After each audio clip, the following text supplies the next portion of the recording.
Antoine Charles-Louis de Lasalle était un général de cavalerie français, commandant des formations de cavalerie légère pendant les guerres napoléoniennes, chargé de la reconnaissance, de la couverture et des charges de choc au cours de plusieurs campagnes. Il a servi en 1809 pendant la guerre de la 5e coalition sous Napoléon lors des opérations contre les forces autrichiennes dirigées par l'archiduc Charles. Lors de la bataille de Wagram les 5 et 6 juillet 1809, les forces françaises ont affronté les armées autrichiennes sur la plaine du Marchfeld, à l'est de Vienne, après un franchissement majeur du Danube.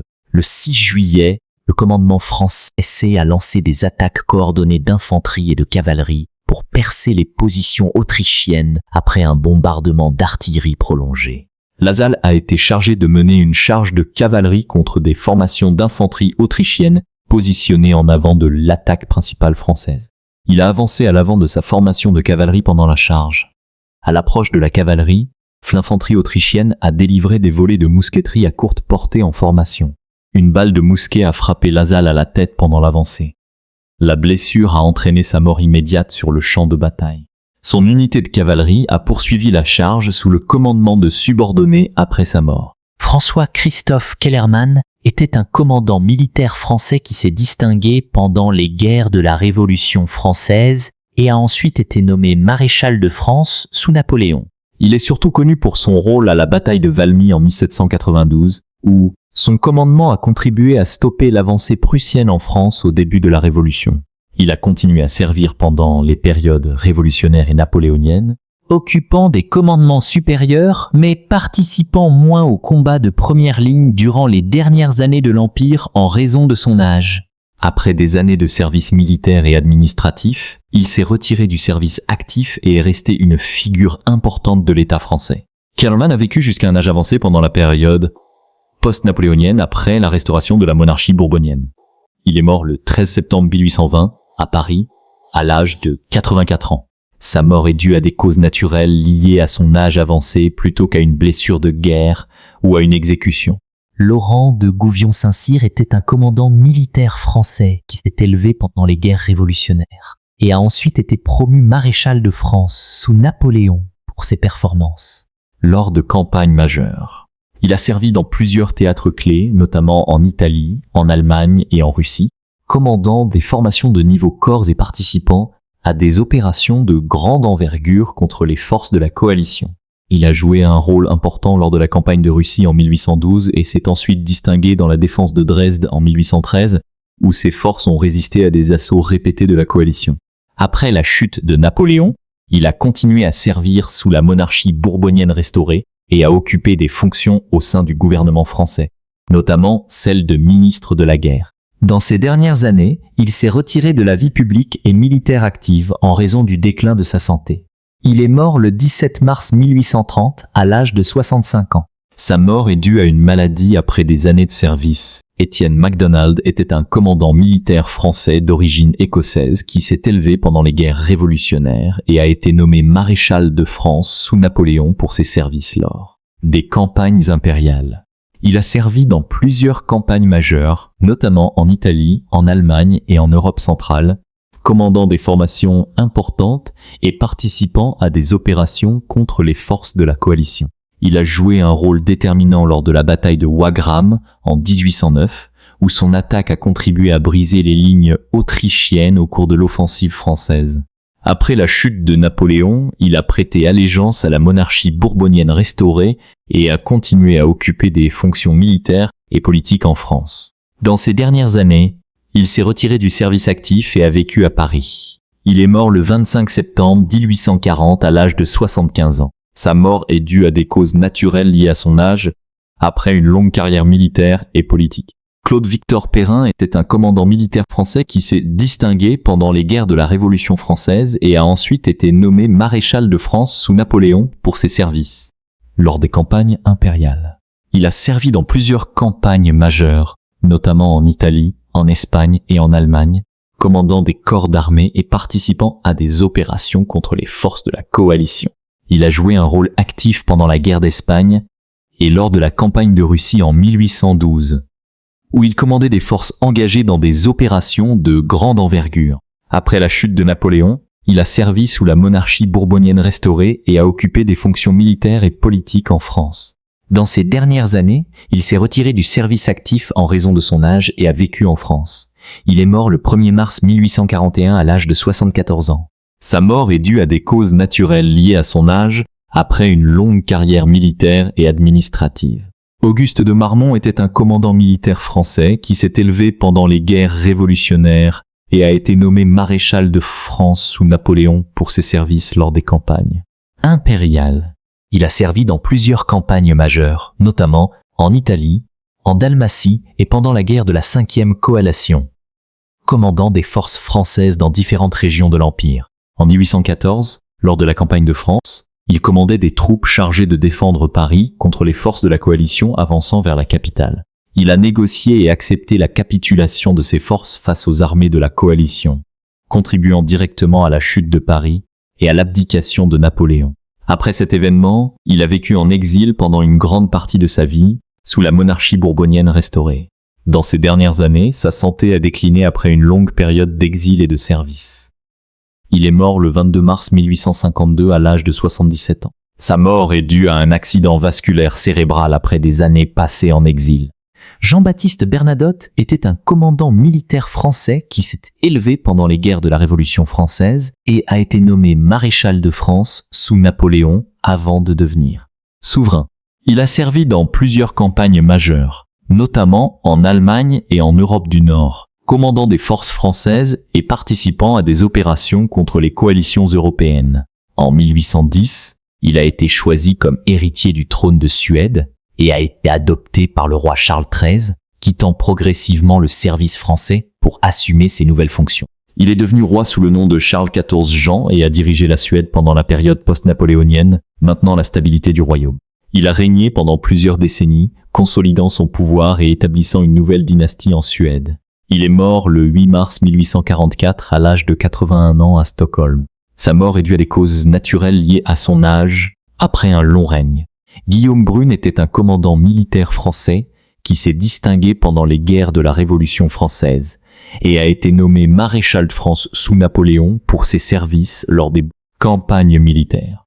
Il a servi dans plusieurs campagnes, notamment en Italie, aux Pays-Bas et en Allemagne, commandant des forces françaises contre les armées de la coalition. Après la chute de Napoléon en 1815, il se trouvait dans le sud de la France dans un contexte de tension politique lors de la restauration de la monarchie bourbonienne. Il a été arrêté à Avignon par des royalistes pendant la période de violence connue sous le nom de Terreur blanche. Le 2 août 1815, il a été attaqué par une foule royaliste qu'il a accusé d'actes commis pendant la Révolution. Il a été tué par cette foule lors de l'attaque à Avignon. Sa mort est le résultat d'un meurtre politique commis par des royalistes pendant les troubles suivant la chute de Napoléon. Jean-Baptiste Besbessière était un commandant militaire français qui s'est élevé pendant les guerres révolutionnaires et a été nommé maréchal de France sous Napoléon pour ses services au sein de la garde impériale.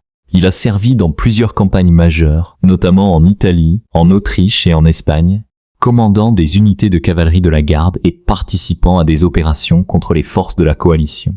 En 1813, pendant la campagne d'Allemagne, il accompagnait Napoléon dans les opérations contre les armées prussiennes et russes.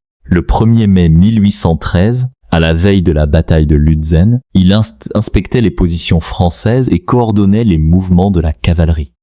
Alors qu'il se trouvait en avant des lignes, il a été exposé au feu de l'artillerie ennemie. Un boulet de canon l'a frappé directement, causant sa mort instantanée. Sa mort est survenue sur le champ de bataille lors d'une opération militaire active avant l'engagement principal.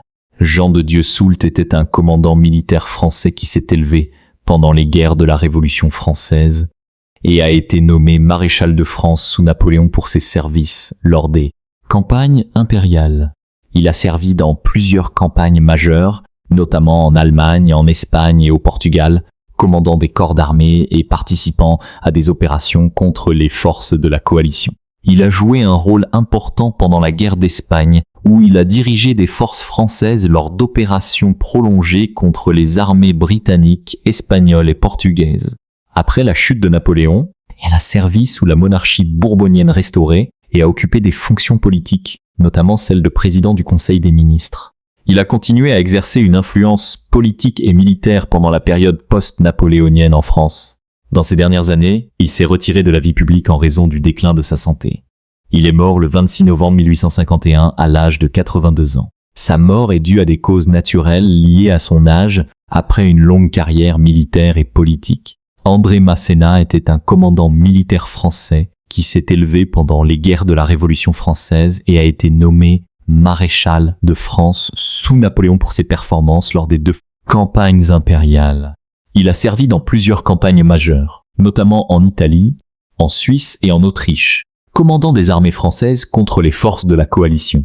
Il a joué un rôle déterminant lors de la campagne d'Italie et s'est distingué à des batailles comme Rivoli et Zurich, où ses actions ont contribué aux victoires françaises. Pendant les dernières années de l'Empire, sa santé a commencé à décliner après de longues années de service actif. Après la chute de Napoléon, il s'est retiré de la vie militaire et a vécu en France. Il est mort le 4 avril 1817 à l'âge de 58 ans. Sa mort est due à des causes naturelles liées à son état de santé après des années de campagne. Joachim Murat était un commandant militaire français qui s'est élevé pendant les guerres révolutionnaires et a été nommé maréchal de France sous Napoléon, avant de devenir roi de Naples. Il a servi dans plusieurs campagnes majeures, notamment en Italie, en Allemagne, en Espagne et en Russie, commandant des forces de cavalerie et participant à des opérations contre les armées de la coalition. Après la chute initiale de Napoléon en 1814, il a conservé son trône à Naples en concluant un accord avec les puissances alliées. En 1815, lors du retour de Napoléon pendant les 100 jours, il a tenté de lancer une insurrection en Italie pour maintenir son pouvoir. Son expédition a échoué et il a été capturé par les forces du royaume des 2 Siciles en Calabre. Il a été jugé sommairement par un tribunal militaire après sa capture. Le 13 octobre 1815, il a été exécuté par un peloton d'exécution. Sa mort est le résultat d'une exécution ordonnée après l'échec de son soulèvement. Michel Ney était un commandant militaire français qui s'est élevé pendant les guerres de la Révolution française et a été nommé maréchal de France sous Napoléon pour ses performances lors des campagnes impériales. Il a servi dans plusieurs campagnes majeures, notamment en Allemagne, en Espagne et en Russie, commandant des corps d'armée et participant à des opérations contre les forces de la coalition. Il a joué un rôle central lors de la campagne de Russie en 1812 et a ensuite participé au combat de la campagne de France en 1814. Après l'abdication de Napoléon, il a prêté allégeance à la monarchie bourbonienne restaurée. En 1815, lors du retour de Napoléon pendant les 100 jours, il a rejoint à nouveau l'empereur et a participé à la campagne qui a mené à la bataille de Waterloo. Après la défaite de Waterloo, il a été arrêté par les autorités royalistes. Il a été jugé pour trahison par la Chambre des Pairs. Le 7 décembre 1815, il a été exécuté par un peloton d'exécution à Paris. Sa mort est le résultat d'une exécution après condamnation pour trahison. Louis-Nicolas Davout était un commandant militaire français qui s'est élevé pendant les guerres de la Révolution française et a été nommé maréchal de France sous Napoléon pour ses performances lors des campagnes impériales. Il a servi dans plusieurs campagnes majeures, notamment en Allemagne, en Pologne et en Russie, commandant des corps d'armée et participant à des opérations contre les forces de la coalition. Il s'est distingué à la bataille d'Auerstedt en 1806, où son corps a vaincu une force prussienne supérieure en nombre. Il a continué à servir pendant la campagne de Russie en 1812 et lors des campagnes suivantes de l'Empire. Après l'abdication de Napoléon, il s'est retiré temporairement de la vie militaire avant de reprendre des fonctions pendant les 100 jours. Après la chute définitive de Napoléon, il a vécu en France sous la monarchie bourbonienne restaurée. Dans ces dernières années, sa santé a décliné après une longue carrière militaire. Il est mort le 1er juin 1823 à l'âge de 53 ans. Sa mort est due à une maladie pulmonaire après des années de service. Jean Lannes était un commandant militaire français qui s'est élevé pendant les guerres de la Révolution française et a été nommé maréchal de France sous Napoléon pour ses performances lors des campagnes impériales. Il a servi dans plusieurs campagnes majeures, notamment en Italie, en Alpes et en Espagne, commandant des corps d'armée et participant à des opérations contre les forces de la coalition. Il s'est distingué lors de nombreuses batailles, notamment à Austerlitz, Iéna et Friedland, où ses actions ont contribué aux victoires françaises. En 1809, pendant la guerre de la 5e coalition, il commandait des forces françaises lors des opérations contre l'armée autrichienne. Le 22 mai 1809, lors de la bataille d'Aspern-Essling, il se trouvait en avant des lignes françaises pendant les combats contre les forces autrichiennes. Alors qu'il observait les mouvements ennemis, il a été frappé par un boulet de canon qui a gravement blessé ses jambes. Il a été transporté à l'arrière et a subi une amputation en raison de la gravité de ses blessures. Son état s'est détérioré après l'opération en raison de complications médicales. Il est mort le 31 mai 1809 des suites de ses blessures après plusieurs jours de souffrance. Sa mort est le résultat de blessures reçues au combat suivi de complications après amputation.